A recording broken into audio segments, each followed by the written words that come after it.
Hi, Kurt Wagler here with Team Orangehorn. I want to take a minute today to talk about our duck calls. We here at Team Orangehorn are very focused on training. We don't want you to just have a hunting call, we want you to know how to use it. So today I'm going to talk a little about our hunting calls and what makes them nice and features that are great. And you can see on our catalog page about our magnetic reed retainers that are inside the calls. I will talk shortly about the magnetic reed retainer, and what that does is it holds the reed perfectly flat along the tone board. The purpose for this is a lot of people use cork and rubber, and it will squish down, squeeze under the tension and bend the reed a little bit right on the center of the tone board. What happens when that does is your call will stick, squeal, be out of tune, be a different pitch, makes them harder to blow. There are a wealth of things that causes that are problems. The magnetic reed retainer, it is steel. It is magnetized steel. What happens is it's flat. So we utilize that, and we put a magnet on the back side of the tone board to let them naturally grab towards each other to hold the reed in place. When it inserts into the barrel, we have a set screw that you tighten with an Allen wrench right onto that magnetic flat metal. And what it does is it drives just tension a little bit to continue to flatten it out and lock the call together. And what happens is these calls will play wet, they will play cold, they will play any range of the sound motion. They are very effective, very thorough, they don't fall apart. Very high end. They were engineered with a lot of things in mind. So I just want to show you today a little about how to blow one then, now that I've kind of talked about the product. I will say about the product, you can get them in a variety of colors, plastic, we can do hydrographic dip, Orangehorn camo, orange green camo. We have many different options, and they're just different barrels.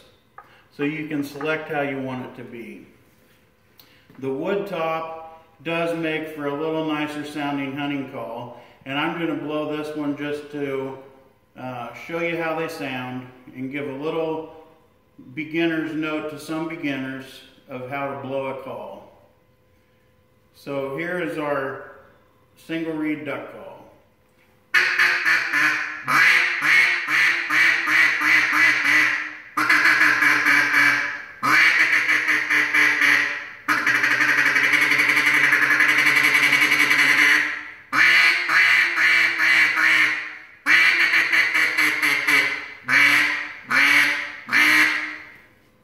It'll do the high end to the low end. Again, if you're new to the calling world, a little bit about how you make these sounds and how these things work. And so I'm going to turn the call backwards so you can hear how I blow in it to do a quack. It's just a constant airstream. You're building pressure in your lungs. You're controlling it with your tongue on the roof of your mouth. Some don't even put their tongue to the roof of their mouth. I don't. I just kind of shut it off as your breathing function if you were underwater and holding your breath. You're letting a little out at a time to activate the call. It needs an amount of pressure, you don't want to blow at it like you would blowing smoke or blowing steam outside in the cold. You don't want to do it like that. It's more about the pressure. So, and then to do like a feed chuckle. Some have all had babies. Get you. It doesn't have to be perfect words, but in the call, it sounds like this.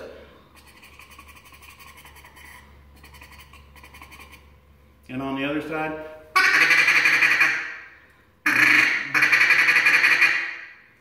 again, we've all had machine guns as kids with our toy air guns, probably since we were in first grade. That's the noise you would make. You're not worried about making the noise at this point while you're learning, although adding noise in gives it a growl, a deeper pitch. So you just want to worry about your, it's more like that with the controlled air pressure. Again, like you're underwater and you're holding your breath, but you're letting it out.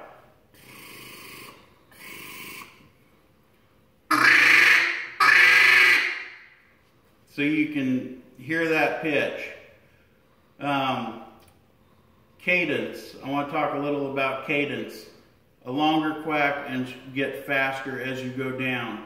That's what you want to do when ducks are working, okay? You don't want to get wild with your calls. Again, don't blow loud at them.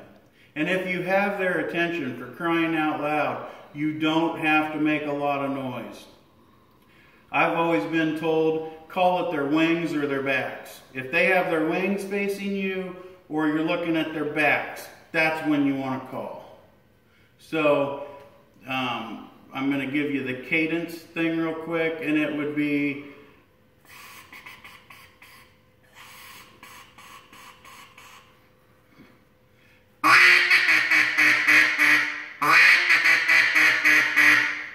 and if you're looking at their wings that are flying by,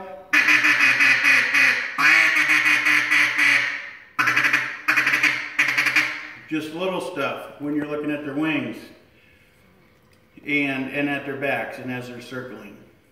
Very seldom do I ever really scream at a duck and do it on the high end, because most of the times it'll flare them away anyway. So I would work more at the backs and the wings of the ducks, and I would do it with more of the low end stuff. But again, the cadence.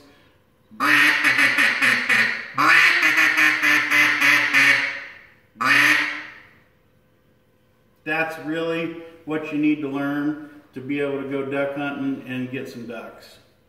Again, thanks for watching. Stay tuned for more videos. We will have a goose call video up shortly.